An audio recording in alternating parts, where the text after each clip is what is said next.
સુરતમાં પાણીમાં કૂદી પડેલા એક ચોરે પોલીસ અને ફાયર બ્રિગેડને બરાબર હંફાવ્યા હતા। ક્રાઇમ બ્રાન્ચના સબ ઇન્સ્પેક્ટર કીર્તિપાલ સિંહ અને તેમની ટીમ રવિવારે બપોરે તાપી નદી ઉપર બનેલા કોઝવે ઉપર વોચમાં હતા તો અમરોલીમાં થયેલી ચોરીમાં સંડોવાયેલો 20 વર્ષીય મુકેશ ઉર્ફે લાલુ ઉર્ફે ગોવિંદ ધીરુભાઈ સરવૈયા બપોરે 3 વાગે સિંગણપુર તરફથી કોઝવે ઉપર આવ્યો હતો। રાંદેર તરફની સાઈડે ઊભેલી રહેલી પોલીસને જોઈ તે ચેતી ગયો હતો અને મુકેશે બાઇક ત્યાં જ છોડી દીધી હતી। મરણિયા થઈ અને દોડેલો મુકેશ ડાઉન સ્ટ્રીમમાં તાપી નદીના પાણીમાં કૂદી પડતા પોલીસની હાલત કફોડી બની હતી। આ યુવક નદીમાં ડૂબી ગયાની આશંકા સાથે ભારે દોડધામ કરવાની સાથે ફાયર બ્રિગેડને તાબડતોબ બોલાવવામાં આવી હતી તો બોટ સાથે ધસી આવેલી ફાયરની ટીમ અને પોલીસે નદીમાં છીછરા એક પટમાં શોધખોળ કરવા છતાં તે નહીં પડતા નદીની વચ્ચે આવેલી બેટમાં ઝાડીઓમાં છુપાયાની શંકા તીવ્ર બની હતી। ક્રાઇમ બ્રાન્ચે ડ્રોન મંગાવી તે ઉડાડતા ઝાડીમાં છુપાયેલો આ ચોર દેખાઈ આવ્યો હતો।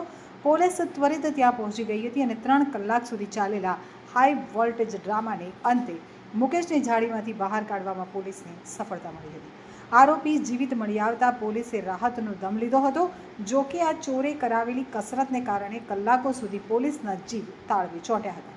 હાલ પોલીસે આરોપીની ધરપકડ કરી ચોરીનો મુદ્દામાલ રિકવર કર્યો છે। અમરોલી છાપરા ભાટા વિસ્તારમાં દિવસના સમય દરમિયાન એક ઘરનું તાળું તોડી એમના ઘરમાંથી 4 તોલા જેટલું સોનું, જેમાં 2 તોલાની ચેન, 1 તોલાની વીંટી અને ચાંદીના વાસણોની ચોરી થયેલી હતી। આ ઘરફોડના અનુસંધાને સુરત ક્રાઇમ બ્રાન્ચની ટીમના police inspector SN Parmar, Mahida વગેરે લોકો તપાસમાં હતા। દરમિયાનમાં એમને માહિતી મળી હતી કે મુકેશ ઉર્ફે લાલુ ગોવિંદભાઈ ધીરુભાઈ સરવૈયા, જે મૂળ સુરેન્દ્રનગરનો રહેવાસી છે, 2 વર્ષથી અહીંયા રહે છે, એ આ ગુનામાં સંડોવાયેલો છે। આ બાતમી આધારે રાંદેર કોઝવે પાસે, સિંગણપુર કોઝવે પાસે પોલીસની ટીમ એની વોચમાં હતી તો એ પોલીસને જોઈ બાઇક મૂકી અને તાપી નદીમાં કૂદી ગયો હતો ગઈકાલે સાંજે બપોરે 3-1 વાગે।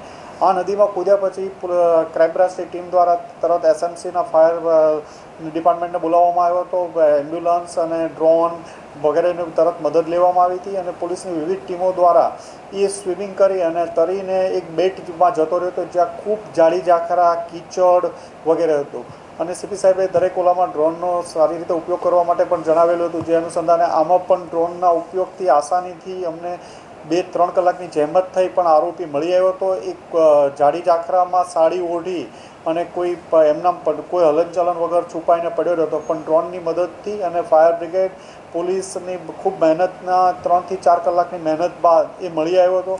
એની પાસેથી આ તમામ ઓર્નામેન્ટ્સ કબજે કરવામાં આવ્યા છે અને આગળની વધુ તપાસ માટે અમરોલી પોલીસ સ્ટેશનમાં સોંપવામાં